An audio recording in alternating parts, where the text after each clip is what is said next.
कैसे हो आप लोग। उम्मीद करता हूँ आप लोग अच्छा होंगे। स्वागत करता हूँ मैं गोपाल प्रजापति अपने YouTube channel multi types educational channel में। आज मैं बताने वाला हूँ कि ब्लड सैंपल लेने के बाद कौन सा वाइल में, कौन सा टेस्ट के लिए कौन सा वाइल में सैंपल को रखा जाता है। ब्लड कलेक्शन ट्यूब या वाइल्स, कोई कोई ट्यूब्स बोलते हैं, कोई कोई वाइल बोलते हैं, ये दोनों एक ही चीज है।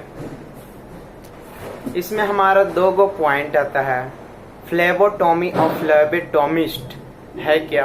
फ्लेबोटॉमी पेशेंट का ब्लड स्पेसिमेन कलेक्ट करके डायग्नोसिस एंड रिसर्च के लिए लेबोरेटरी में भेजना फ्लेबोटॉमी कहलाता है। फ्लेबोटॉमिस्ट क्या है? फ्लेबोटॉमिस्ट जो है सो पेशेंट का ब्लड सैंपल स्पेसिमेन कलेक्ट करने वाले को फ्लेबोटॉमिस्ट कहते हैं। सबसे फर्स्ट हमारा वाइल है EDTA। इसका कलर क्या होता है? पर्पल होता है, लेवेंडर होता है एंड पिंक कलर का होता है।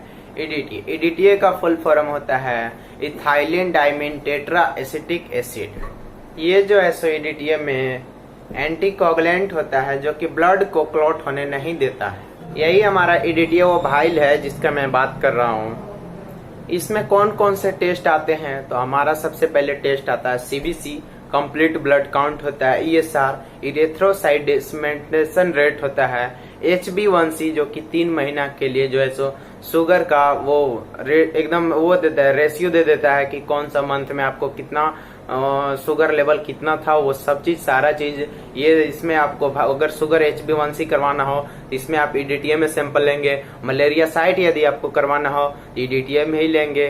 रेटिकुलोसाइट जो आपको अगर टेस्ट करवाना हो लेबोरेटरी में तो आप फिर भी EDTA में ही लिया जाएगा।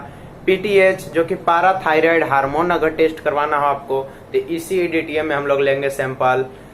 रेड सेल फॉल्ट जिसको फोलिक एसिड भी कहते हैं, फोलिक एसिड यदि आपको टेस्ट करवाना होगा तो आपको ब्लड सैंपल किस में लीजिएगा? EDTA में लीजिएगा। क्रॉस मैच यदि करवाना हो किसी पेशेंट के, यदि ब्लड को क्रॉस मैच किया जाता है जो डोनर और रिसिपिएंट यानी कि जो ब्लड डोनेट करता है, जो पेशेंट को ब्लड चढ़ाना हो, दोनों का क्रॉस मैच करने के लिए भी EDTA का हम लोग वाइल का यूज करते हैं। ABO मतलब कि ब्लड ग्रुप, यदि ब्लड ग्रुप भी आपको टेस्ट करवाना हो तो आप EDTA का ही यूज होता है। EDTA में मुख्य पॉइंट ये है कि यदि आप इस वाइल में EDTA में सैंपल लेते हैं तो आपको सैंपल लेने के बाद से 8 से 10 बार आपको इस तरह से मिक्स कर देना है जिसमें इसमें एंटीकोगुलेंट जो केमिकल है उससे जो है से वो घुल जाए, ब्लड जो है अच्छी तरह से घुल जाए। तो आपको इस तरह से 8 से 10 बार घुल देना है। देन उसके बाद ही आपको लेबोरेटरी में भेजना है। सेकेंड नंबर पर हमारा प्लेन वाइल जिसको क्लॉट एक्टिवेटर वाइल भी बोलते हैं। इसका जो टॉप कलर होता है रेड होता है। इसमें किसी भी तरह का एंटीकोगुलेंट नहीं होता है। ये जो है ब्लड क्लॉट इसमें हो जाता है डायरेक्टली। सीरम सेपरेटर ऑटोमेटिकली है। ऑटोमेटिकली कहने का मतलब ये हुआ कि इसमें आप सैंपल लेंगे, ब्लड सैंपल कलेक्ट करके इसमें आप रखेंगे तो 5 से 10 मिनट में ब्लड क्लॉट हो करके ऑटोमेटिकली इसमें सीरम यहाँ प्रेजेंट होगा, RBC नीचे आपको बैठ जाएगा, सेटलमेंट हो जाएगा। इसमें कौन कौन सा टेस्ट लगाते हैं हम लोग? इसमें बायोकेमिस्ट्री एनालाइजर का टेस्ट हम लोग करते हैं, एंजाइम टेस्ट करते हैं, इलेक्ट्रोलाइट करते हैं, विटामिन का टेस्ट करते हैं, मिनरल का टेस्ट करते हैं, इम्यूनोलॉजी का टेस्ट करते हैं, एंटीबॉडी ए और पैथोजन वगैरह का टेस्ट करते हैं। सेरोलॉजी का टेस्ट लगाने के लिए हम लोग प्लेन वाइल का यूज करते हैं। इसमें आपको प्रोटीन का भी टेस्ट हम लोग करते हैं, LFT, KFT, sodium, potassium, chlorine का टेस्ट भी करते हैं। देन थर्ड नंबर में हमारा आता है ये क्या बोलते हैं, सोडियम सिट्रेट वाइल। इस ट्यूब में हमारा सोडियम सिट्रेट होता है जो कि एक प्रकार का रिवर्सिबल एंटीकोगुलेंट होता है जो कि ब्लड को क्लॉट नहीं होने देता है, मतलब ब्लड का थक्का नहीं जमने देता है। इस सोडियम सिट्रेट वाइल में हमारा जो है 3.2% सोडियम सिट्रेट होता है यानी कि 1.9 रेशियो। इसमें हम लोग कौन कौन सा टेस्ट के लिए सैंपल लेते हैं सोडियम सिट्रेट वाइल में? BT यानी कि bleeding time, CT clotting time के लिए भी लेते हैं, PT प्रोथ्रोम्बिंग टाइम के लिए हम लोग इसमें लेते हैं, D टाइमर यदि आपको टेस्ट करवाना हो तो सोडियम सिट्रेट में ही हम लोग सैंपल लेते हैं। PT INR का टेस्ट भी हम लोग इसी में करवाते हैं। हमारा फोर्थ नंबर में है ग्रे टॉप ट्यूब, मतलब कि ग्रे टॉप ट्यूब हो गया ये इसको हम लोग सोडियम फ्लोराइड बोलते हैं, यानी कि इसको हम लोग इसको जो है सो इसको हम सीधी भाषा में कहें तो ग्लूकोज भाइल भी कहते हैं। सोडियम फ्लोराइड में ऐसा एंटी एनालाइटिक एजेंट होता है जो कि ग्लाइकोलाइटिक एजेंट होता है, जो कि ब्लड में जो जितना भी शुगर लेवल होता है उसको ब्रेक डाउन नहीं होने देता है। और जो इसमें पोटेशियम ऑक्सीलेट भी होता है जो कि एंटीकोगुलेंट की तरह काम करता है, मतलब कि ब्लड को क्लॉट नहीं होने देता है। पहला एजेंट हो गया, इसमें एंटीकोगुलेंट होता है। दूसरा का चीज एंटी ग्लाइकोलाइटिक एजेंट होता है जो कि ब्लड इसमें हम लोग लेते हैं उसका जो ग्लूकोज लेवल होता है उसको ब्रेक डाउन नहीं होने देता है, यानी कि ग्लूकोज लेवल जितना हम लोग ब्लड में रहेगा उतना ही इस भाइल में लेने के बाद भी रहेगा, ब्रेक डाउन नहीं होगा। इस भाइल के बारे में अगर मैं सीधी में बात करूं तो इसे कोई जैसे शुगर भाइल भी बोलते हैं। स्पेशल फॉर इस शुगर का ही टेस्ट के लिए इस सोडियम फ्लोराइड भाइल जो इसे यूज होता है। इसमें हम लोग sugar random, blood sugar fasting, blood sugar prandial test इन लोग में करवाते हैं। इसमें हम लोग लैक्टेट टेस्ट भी करवाते हैं।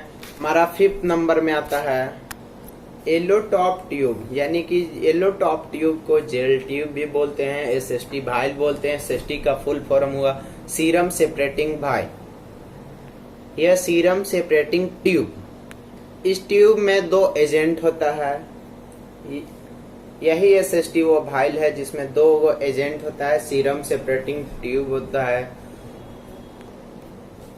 इसको जेल ट्यूब क्यों बोलते हैं, क्योंकि इसमें जो है जेल भी रहता है। यहाँ पे आप देख सकते हैं, यहाँ पे है जेल, देख सकते हैं जेल आपको दिख रहा होगा वीडियो में, जैसा कि मैं आपको दिखा पा रहा हूँ, इजी तरीका से जेल दिख रहा होगा। इस ट्यूब में जो है सिलिका पार्टिकल होता है जो कि ब्लड सेल को एक साथ क्लैंप करके रखता है, और सीरम सेपरेटर होता है जो कि ब्लड सेल को प्लाज्मा को अलग करके रखता है, जो कि सीरम को जैसे अलग करके रखता है।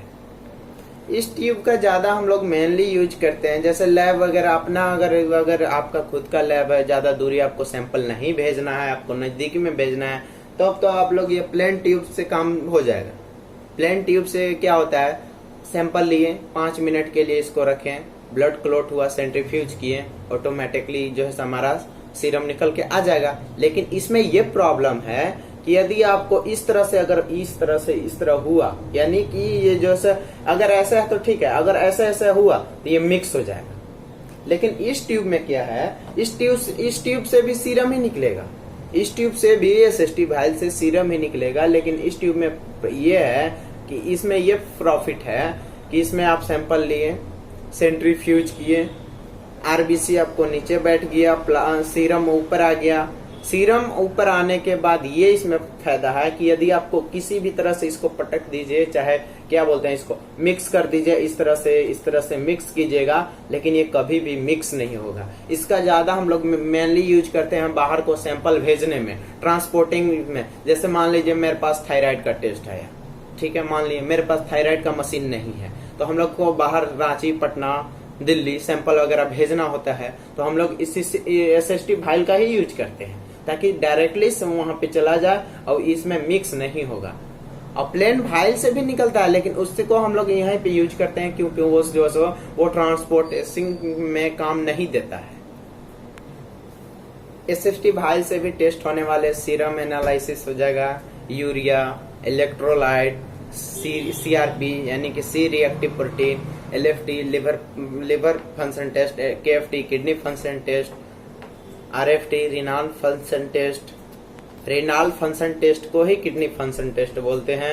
बोन प्रोफाइल यदि करवाना होगा तो हम लोग इसमें सैंपल ले सकते हैं। ट्रोप्टीन जो कि ट्रोप्टी एक होता है जो कि हार्ट के लिए टेस्ट होता है। ट्यूमर मार्क्स यदि आपको टेस्ट करवाना हो तो उसमें भी आपको यही एसएसटी भाइल का यूज होगा। ट्यूमर मार्क्स में कौन कौन से टेस्ट आते हैं, PSA, CEA, CA-125, CA-19-9, toxicology है। इथेनॉल उसमें हम लोग टेस्ट करवा सकते हैं, कैनोबिस, ऑप्टियस। देन हमारा आता है 6 नंबर में डार्क ग्रीन टॉप, जिसको हम लोग हेपेरिन भाइल भी बोलते हैं। इस ट्यूब में सोडियम हेपेरिन होता है जो कि एक तरह से एंटीकोगुलेंट ही है, जो कि ब्लड को क्लॉट नहीं होने देता है। हेपेरिन भाइल मेरे पास अभी नहीं है, खत्म हो गया है, तो मैं उसको बता देता हूँ। ये सब सेम ही रहेगा, बस यहाँ पे जो है सो उसमें जो है सो केमिकल आपको क्या बोलते हैं, सोडियम हेपेरिन हो जाएगा, और ये जो है सो डार्क ग्रीन टॉप हो जाएगा। ये जो आप टॉप देख रहे हैं ये डार्क ग्रीन टॉप रहेगा, उसको पहचानने का यही एक कलर है। और वैसे इसमें लिखा होता है, तो हम लोग हेपेरिन वाइल में कौन कौन सा टेस्ट करवाते हैं। अमोनिया का टेस्ट यदि आपको करवाना हो, यदि आपको अमोनिया का टेस्ट करवाना हो तो हम लोग हेपेरिन वाइल का यूज करेंगे, डार्क वाला। इंसुलिन यदि लेवल आपको चेकअप करवाना हो तो भी हम लोग उसी का वाइल यूज करेंगे। रेनिन यदि आपको चेक करवाना हो तो उस डार्क ग्रीन टॉप वाइल का हेपेरिन का हम लोग यूज करेंगे। एल्डोस्टेरोन यदि आपको टेस्ट करवाना हो, एल्डोस्टेरोन टेस्ट यदि आपको करवाना हो तो हेपेरिन डार्क ग्रीन टॉप वाला जो वाइल होता है उसी में आप लोग सैंपल लीजिएगा। नेक्स्ट वाइल हमारा आता है black top tube. Black top क्यों यूज होता है, स्पेशली फॉर उसको हम लोग ये यूज करते हैं ESR के लिए, इरेथ्रोसाइट सेडिमेंटेशन रेट।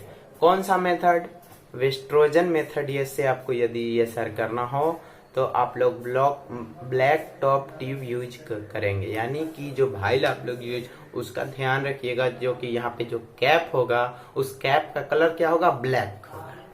नेक्स्ट हमारा आता है व्हाइट टॉप ट्यूब भाई। ये जो व्हाइट कैप टॉप भाई भाइल जो हम लोग यूज करते हैं स्पेशल फॉर ये जो है मॉलिक्यूलर डायग्नोसिस के लिए यूज करते हैं।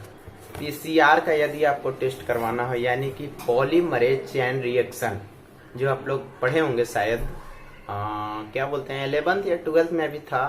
ऐसे आप लोग BSc वगैरह कीजिएगा, पैथोलॉजिस्ट DMLT वगैरह कीजिएगा तो उसमें भी आप लोग पढ़िएगा। PCR का यदि आप लोग टेस्ट करवाना होगा तो आप लोग कौन सा ट्यूब में बस सैंपल लेंगे, जिसका ये ऐसा वाइल होगा, वाइल का टॉप जो क्या बोलते हैं कैप जो होता है उसका जो कलर क्या होगा, व्हाइट होगा। उसमें हम लोग PCR टेस्ट के लिए ब्लड सैंपल लेते हैं। DNA टेस्ट करवाना हो, कभी कभी आप लोग CID वगैरह देखे होंगे तो उसमें क्या बोलते हैं कि इसका DNA टेस्ट करवा। DNA टेस्ट करवाने के लिए हम लोग जब ब्लड सैंपल आप लीजिएगा तो ब्लड सैंपल को आप लोग किस वाइल में रखिएगा, व्हाइट टॉप ट्यूब में लीजिएगा आप लोग सैंपल को। DNA का फुल फॉर्म होता है डीऑक्सीराइबोन्यूक्लिक एसिड। इसी तरह से आप लोग नॉलेजेबल वीडियो देखना चाहते हैं तो प्लीज मेरे चैनल को यदि सब्सक्राइब नहीं किए हैं तो सब्सक्राइब कर लीजिए। कमेंट में जरूर बताइए कि वीडियो देखने से कैसा लगा, उससे हमको आप बता सकते हैं कि हाँ सर ऐसा वीडियो बनाइए, वहाँ पे आप लोग को अच्छा नहीं बताए, वहाँ पे आप, मैं उम्मीद करता हूँ कि मैं उससे ज्यादा भी डीप में हिंदी में एक्सप्लेन करने का कोशिश करूंगा। आप जरूर कमेंट में बताइए कि वीडियो कैसा लगा। अगर अच्छा लगा तो लाइक जरूर करें, नहीं भी अच्छा लगा तो कमेंट में जरूर बताएं कि कैसा लगा। चैनल को सब्सक्राइब नहीं किए हैं तो प्लीज सब्सक्राइब कर लीजिए, अपने फ्रेंड लोग को भी शेयर करें। Thank you, bye.